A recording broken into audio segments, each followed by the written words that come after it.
In a quiet land where the earth glowed red beneath the sun, there stood a small village that seemed to breathe stories with every passing day. The roads were made of soft red soil that twisted gently between rows of clay houses.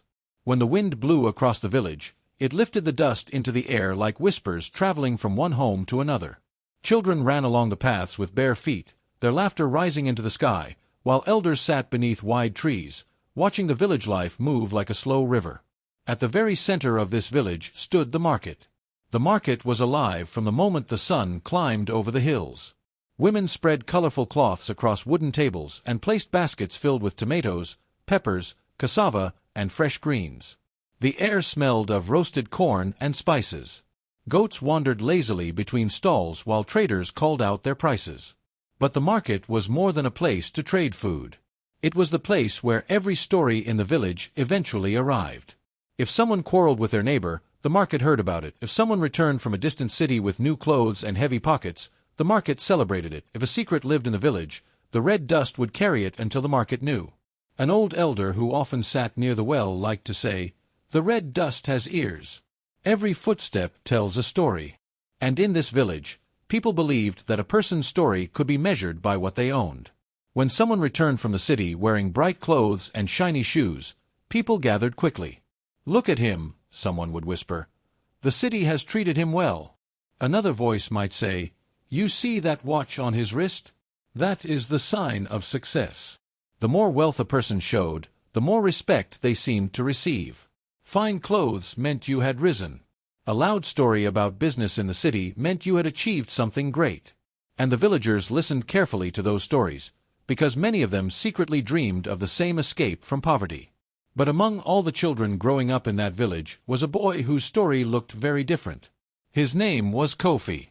Kofi lived in a small clay house near the edge of the market road. The house was simple and quiet. The roof was made of dried grass that rustled whenever the wind passed over it. He lived there with his mother. Kofi's father had died when he was still very young, leaving his mother to carry the weight of the family alone. Every morning before the sky turned fully blue, she would wake up and prepare her vegetables for the market. She worked harder than most people in the village. Her hands were rough from years of lifting baskets and sorting crops under the hot sun. Yet her face always carried a calm strength. Kofi often helped her before school. He would carry small baskets from their home to the market stall. While other children still slept, he was already walking through the quiet streets beside his mother. Sometimes he asked questions. "Mama," he once said as they arranged tomatoes on the wooden table, "why do you work so much?" His mother smiled gently as she wiped sweat from her forehead. "Because work feeds tomorrow," she replied. "But other people seem to have easier lives," Kofi said quietly. His mother paused and looked at him carefully. "My son," she said, "life is not always fair, but dignity does not come from fairness. It comes from the way we live." Kofi listened closely. She placed a tomato back into the basket and continued, "Never be ashamed of honest work. Even if your hands grow rough, let your heart remain clean." The boy nodded slowly. Those words settled deep inside him like seeds planted in rich soil. Later that morning, Kofi walked to school with other children from the village. The school building stood not far from the market. Its walls were painted a pale color that had faded under many years of sunlight. A large tree stood in the yard, offering shade where students gathered before lessons began. Some of the children arrived wearing polished shoes and bright clothes. Their fathers were traders, village officials, or respected business owners. Their mothers sold large amounts of goods in the market and were known by many people. The children spoke loudly and laughed easily. "I will go to the city one day," one boy bragged. "My uncle owns 3 shops there." Another child said proudly, "My father says I will run his business when I grow up." Kofi listened quietly from the side. His clothes were simple, and his shoes showed the marks of many dusty roads. But his eyes carried something the others did not notice: determination. Inside the classroom, the teacher began the lesson. Chalk scraped across the board as students copied notes into their books. Kofi worked carefully. He wrote slowly but with great focus, as if every word mattered. Even when the room grew noisy, he stayed calm and continued writing. The teacher sometimes watched him from across the room. There was something different about that quiet boy. Not loud like the others. Not proud like the children from wealthy families. But steady, like a stone resting at the bottom of a river. And though no one in that classroom knew it yet, the red dust of the village had already begun carrying the early whispers of a story that would one day surprise them all. After the final bell rang, children scattered like birds released from a cage. Laughter and chatter filled the dusty roads as boys and girls hurried home, their satchels swinging against tired backs. But Kofi did not follow them. He turned instead toward the edge of the village, where the red soil gave way to a rough clearing. There, the faint clatter of tools and the smell of wet cement greeted him. The construction site was alive with men lifting bricks, mixing mortar, and shouting instructions over the rhythm of hammers and picks. Kofi stepped forward, small hands trembling but determined. "Careful with that load, boy," an older laborer said kindly, noticing Kofi's posture. "You're not too small to learn, but your back will remember these stones if you rush." Kofi nodded silently. "I will not falter," he murmured, voice barely audible over the pounding of hammers. He lifted the first brick, feeling its weight press against his chest. Each block he carried, each scoop of cement he mixed, was more than labor. It was a price paid for books, for lessons, for the hope that his mind would grow even if his hands grew rough. By the time the sun dipped lower, painting the red dust with golden streaks, Kofi's fingers were calloused, his palms scraped. Yet his eyes held a quiet fire. Not once did he complain. Not once did he let the weight of the stones crush the strength of his spirit. One afternoon, however, the hidden path he walked after school betrayed him. A group of classmates had taken a shortcut home and stopped near the clearing. Their laughter froze when they saw him stooping under a stack of bricks, mixing cement with careful precision. "Is that Kofi?" whispered one boy. "The brick boy." Another sneered, pointing. "Look at him, carrying stones like a laborer. Who will respect a boy like that?" The laughter began quietly, then rose like a tide, spilling back into the village and eventually into the schoolyard. Whispers followed Kofi wherever he went the next day. Even before stepping into the classroom, he could feel the sting of eyes narrowing, the sharpness of tongues behind his back. During lessons, the teasing grew bolder. "Tell us, Kofi," one classmate jeered, "did you carry enough bricks today to build a palace?" The room erupted in laughter. Others joined in, shoving chairs and repeating the mockery aloud. Kofi's face burned, but he stayed in his seat, hands folded, his heart pounding like a drum beneath his ribs. An elder teacher's gaze fell on him. "Kofi," she said softly, "ignore the stones they throw with their words. Only the work you carry in your heart counts." Yet even as the teacher spoke, the sting of public shame pressed on him. The laughter cut deeper than the heaviest bricks he had carried, echoing in the red-dusted corridors of the school, threatening to crush the quiet dreams he nurtured in secret. And still, Kofi remained silent. Inside, he made a promise.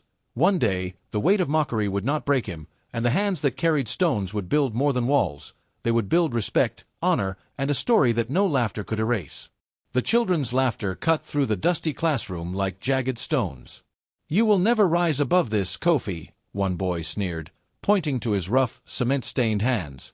"Bricks are your life, not success. You'll always carry them while we fly." Kofi stood quietly, his gaze fixed on the red soil outside the window. The words stung, but they did not ignite anger. Instead, he let them fall around him like the dry dust of the village roads, heavy, yet harmless to the roots of his spirit. Inside his chest, a quiet fire began to glow. One day, he thought, I will show them that sweat and patience can shape a future stronger than their mockery. He whispered to himself, I will rise, not with pride, but with work that cannot be ignored. Though the laughter echoed in the courtyard and followed him through the village paths, Kofi's heart held a seed. A dream, invisible to others, took root. It whispered of buildings taller than their ridicule, of books paid for with honest hands, of a life built stone by stone. Seasons changed. The rains came and went, and the sun baked the red roads as the village carried on its steady rhythm. Each day, Kofi's responsibilities grew. Carrying water for his mother, helping in the market, fetching bricks from the site, each task heavier than the last. Yet he never faltered. Then one morning, the light that fell through the cracks of their small home revealed a new shadow. His mother, once strong and lively, now pale and coughing against the thin wooden walls. "Kofi, my strength feels weak," she said, voice trembling. "I cannot carry even a basket of yams today." He knelt beside her, taking her hand in his roughened palm. "Mother, rest. I will carry what you cannot. The bricks, the market, the hunger, we will bear it together." Her eyes shone with tears, a mixture of pride and sorrow. "You are my son," she whispered, "and even in these trials, I see honor in your hands." The weight of responsibility pressed down on him like the sun on the red soil, yet Kofi held his vow quietly, letting each challenge forge the strength of the man he would become. In the midst of hardship and whispers of doubt, the seed of a future, the one the village could not yet see, grew silently but powerfully in the heart of a boy who would not be broken. Kofi rose before the sun each morning, the red soil of the village still cool beneath his bare feet. His small frame carried loads of bricks to the construction site at the edge of town, the scent of wet cement filling his lungs. By midday, his hands were calloused, and sweat clung to his brow. Yet, even as the village bell tolled for the afternoon lessons, he trudged toward school, his satchel heavy with books and hope. From the clay walls of nearby homes, villagers watched quietly, like storm clouds gathering over distant hills. "That boy, he works too hard," murmured one mother, clutching her basket of yams. "Will he ever rise from this dust?" Others nodded silently, shaking their heads, yet none offered more than whispered concern. Even as he bent over the bricks, lifting them carefully, Kofi could hear their words carried on the wind. "He will never leave this life," said one voice. "A child of labor is meant for labor, nothing more," said another. Their predictions were like stones thrown into a shallow river, each ripple spreading doubt. By the time night fell, the small home he shared with his mother was quiet. Hunger pressed against his belly, a reminder that each day's labor brought little reward. Alone, he sat by the dim flicker of an oil lamp, books open but mind heavy. "Am I dreaming too much?" he whispered to the shadows on the wall. "Perhaps they are right. Perhaps I am meant only for the dust." Yet, even as doubt wrapped around him like a cold cloak, a flicker of resolve remained. Though exhaustion clawed at his limbs and loneliness whispered in the corners, Kofi held onto the memory of his mother's voice, steady and warm. "Patience, my son. A tree grows strong only by facing the wind, not by hiding from it." He closed his eyes, imagining a future beyond the village roads, beyond the stairs and whispers. For every brick he lifted, for every long hour under the sun, a quiet promise formed in his heart, that one day this boy of labor would rise, not because the world allowed it, but because he would carry his dreams stronger than any burden. Kofi wiped the sweat from his brow as he stacked another row of bricks. His small hands were steady, though raw, and his eyes focused on each careful placement. The old foreman, a man whose face was carved with the lines of 1,000 suns, watched from the corner of the site. He saw what others could not the dust or the sweat, but the patience in the boy's hands and the quiet determination in his gaze. "Boy," the foreman called, his voice rough but kind, "come here. Do not only lift these stones. Look at them. See how they rest upon each other, how each must hold its weight." Kofi approached, curiosity flickering in his tired eyes. "Sir," he asked, his voice soft, unsure if he was worthy of attention. The old man gestured toward the half-built wall. "A wall is not strength alone. It is balance. Measure, plan, and understand each stone's place. This is the secret many overlook." Day after day, Kofi followed the foreman's instructions.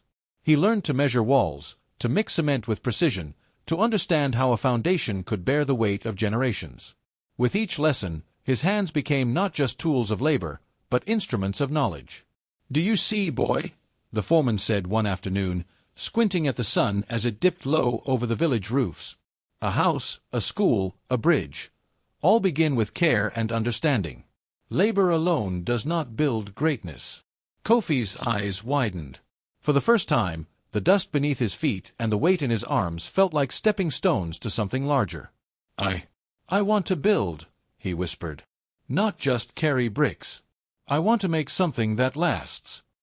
The foreman nodded, a faint smile breaking across his weathered face. "Then let your mind rise higher than these rooftops, boy. Let your hands follow what your heart dreams." When Kofi finished school, he stood at the edge of the village, suitcase in hand, and looked back at the homes he had known all his life. The wind carried the distant laughter of classmates who still called him the brick carrier. "They laugh now," he murmured to himself, a small smile tugging at his lips. "But one day they will see. One day these hands will shape more than dust, they will shape dreams." And with that, Kofi turned toward the city, leaving behind the familiar red roads, carrying not only bricks, but the knowledge and vision that would lift him far beyond the village. The red dust of the village glowed warmly under the sun, carrying with it the whispers of 10 long seasons. Rain had softened the earth, sun had baked it hard again, and life had moved quietly along these winding roads. Children grew into young men and women, markets hummed with daily trade, and the songs of the village elders echoed from one clay home to the next. Yet, beneath the rhythm of daily life, something stirred, a story that had been quietly growing with each passing year. The elders gathered beneath the wide branches of the ancient Irako tree, their voices rising with excitement. "Our village has endured," one declared. "Our children have grown strong, our paths have been cleared, and it is time to celebrate the unity and progress of our people." Preparations began in every corner. Colorful cloths were hung, drums polished, and spaces swept clean for the arrival of the community. From distant towns and cities, familiar faces returned. Old classmates, once scattered across the land, made their way back, some carrying signs of modest prosperity. Their footsteps carried laughter, their voices brought stories of new lives, and the rhythm of drums marked each passing moment. The market came alive with the mingling of voices and the scent of roasted maize, and the village seemed to breathe as one. Among the returning youth, some proudly displayed their new lives, brightly dyed shirts, carefully mended shoes, and small tokens of success earned in faraway places. They spoke of small businesses opened, crafts mastered, and journeys undertaken to provide for families back home. Each story was met with admiration, yet beneath the smiles, comparison and pride stirred silently in the hearts of those who had once walked the same dusty roads. As news traveled through the market, whispers began to carry a sense of wonder. "Have you heard?" a trader asked, leaning toward a neighbor. "A powerful visitor comes to our village. They say he brings plans that will change everything: schools, roads, new homes for our children." The words grew, carried from ear to ear, taking on a life of their own, magnifying in hope and anticipation. By midday, the entire village was caught in a collective hush. From elders resting beneath the shade to young mothers arranging their stalls, every eye seemed fixed toward the horizon. Questions flew between neighbors. "Who is this man? What will he bring?" Each whispered story added more weight to the air, and the dusty streets buzzed with anticipation. Excitement settled like a thick, warm wind across the village. Children ran ahead, peeking down the roads, while elders nodded knowingly, remembering years past and the lessons of patience. Kofi, now a young man hardened and shaped by the work of a decade, stood quietly at the edge of the crowd. Though he remained unnoticed by most, his eyes sparkled with the first glimmers of hope, for he had learned that great journeys often begin quietly, before the world even knows they have started. And so, the village waited, each heartbeat mingling with the drumbeats, for a story long in the making to finally arrive. A cloud of red dust swirled along the village road, stirred by the slow approach of a sleek, shining vehicle. The villagers paused mid-step, their baskets half-filled, their voices caught in their throats. Even the wind seemed to hush as the car rolled closer, gleaming in the afternoon sun. "Look," whispered an elder, leaning on his staff. "Who comes in such a chariot of metal and shine?" Curiosity rippled through the crowd like the wings of startled birds. Children ran ahead, peeking around market stalls. Traders abandoned their wares, and women clutched their cloth bundles, murmuring among themselves. "It must be someone from the city, or a rich man from far away," they speculated. As the car came to a slow stop, a hush fell over the villagers. Dust settled around the tires, and even the usual laughter of children faded to silence. The door opened. All at once, the chatter, the footsteps, the clinking of pots, everything ceased. Eyes widened, mouths fell open, and the heartbeats of the crowd seemed to echo loudly in the quiet air. A figure stepped out, tall and composed, his movements measured and confident. Sunlight caught his face, and the villagers felt a collective shock ripple through them. "Could it be?" someone whispered. The face became unmistakable. The boy who once carried bricks, whose dusty clothes had been the source of cruel laughter, now stood before them. Kofi. The same quiet dreamer, now a man shaped by years of patience, hard work, and vision. He stood like a baobab tree, steady and commanding, roots deep in his own determination, branches stretching toward a horizon of success. Former classmates stared, mouths tight, disbelief frozen on their faces. The boy they had mocked had grown into a man whose presence alone demanded respect. Shame crept quietly into the hearts of those who had laughed. Their memories returned like shadows at sunset, replaying the taunts and jeers they had thrown at him so many years ago. The realization weighed heavily. The one they had scorned had risen far above their petty judgments, and all their pride and mockery felt suddenly small beneath the sunlit gaze of Kofi. And in that silence, the village understood, honest labor, patience, and quiet determination carry a strength no laughter can break. Kofi stood before the gathered villagers, the afternoon sun casting long shadows across the red-dusted square. The chatter of curiosity had faded, replaced by a quiet anticipation. Every eye, from the eldest elders leaning on their carved staffs to the youngest children clinging to their mothers, was fixed on him. "I have returned," Kofi began, his voice steady, carrying across the hushed crowd, "not with pride, but with a heart full of memory. The streets of this village, the market where my mother's voice rang with wisdom, the dusty paths I walked carrying stones, all of this lives within me still." A murmur ran through the crowd. Some recognized the humility in his tone. Others remembered the boy who once bent under the weight of bricks. "The soil of this village shaped me," he continued, his eyes sweeping over the familiar clay houses and red earth. "It taught me patience when the sun was hot and no water fell. It taught me endurance when hunger tugged at my belly. It taught me the dignity of honest labor, even when others laughed at my hands." The villagers listened, some nodding, others silent, caught between astonishment and reflection. "I return not to boast," Kofi said, raising his hands, palms open. "I return to give back. To take the lessons learned in the city and in every building I helped raise, and plant them here, where I once learned what it means to rise with integrity."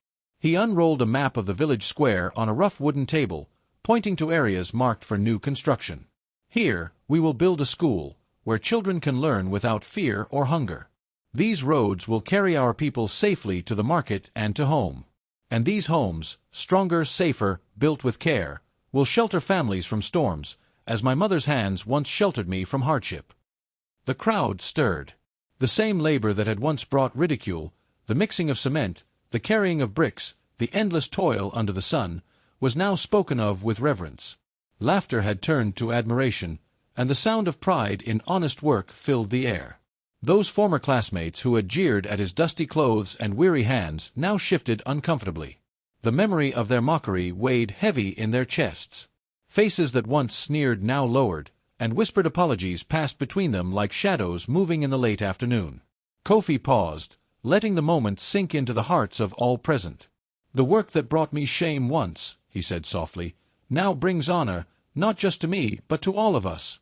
And may this village remember always, true strength grows quietly, rooted in patience, courage, and giving more than we take." Mothers placed hands on their children's shoulders, elders nodded with approval, and even the mockers felt the quiet sting of their own words. The lesson was clear. Dignity is not measured in wealth or mockery, but in the courage to rise and lift others along the way. The whispers began softly, weaving through the crowd like a restless wind. Faces that once grinned at his dusty clothes and calloused hands now flushed with memory. "Do you remember how he stumbled carrying bricks?" one voice muttered. Another added, "We laughed, and we thought him weak." The echoes of their cruelty seemed to hang in the red dust, unwilling to fade. Kofi's gaze swept over them, calm and steady, and a hush fell over the gathering. No anger flared in his eyes. No bitterness left his lips. The villagers held their breath, waiting to see if the boy they mocked would return fire. Instead he spoke, voice soft yet carrying like the distant drumbeat of the marketplace. "The work I did, the hands I used, the sweat that wet my brow, these were never shameful," he said. "Every stone carried, every wall built, has a purpose. Honest labor is a crown no one can steal, and no laughter can diminish its value." In the crowd, his mother's eyes glistened with unshed tears. She had watched him stumble, rise, and endure. Every burden he bore, every step he took toward the sunlit future, had been guided by the lessons she planted in his heart. Pride swelled quietly in her chest, the kind of pride that words cannot capture. The villagers began to see. The boy who once struggled under the weight of survival was now a man who lifted not only walls but hope itself. He built paths for others, structures that would shelter families and dreams alike. Their murmurs of mockery softened into awe. Then the elders, voices like the wisdom of rivers flowing through generations, stood. "Remember," one said, eyes scanning the children who had gathered at the edges, "true success grows slowly, like a tree planted with care. The hands that are strong today may build forests tomorrow." Another elder added, "The hands that carry stones today may build palaces tomorrow." The proverb settled over the village like a warm, steady wind. The crowd nodded in unison, understanding that dignity is measured not by mockery or wealth, but by the courage to rise and the patience to endure. Silence remained, but it was no longer heavy. It was filled with the weight of lessons learned, of respect earned, and of a story that would be spoken for generations to come.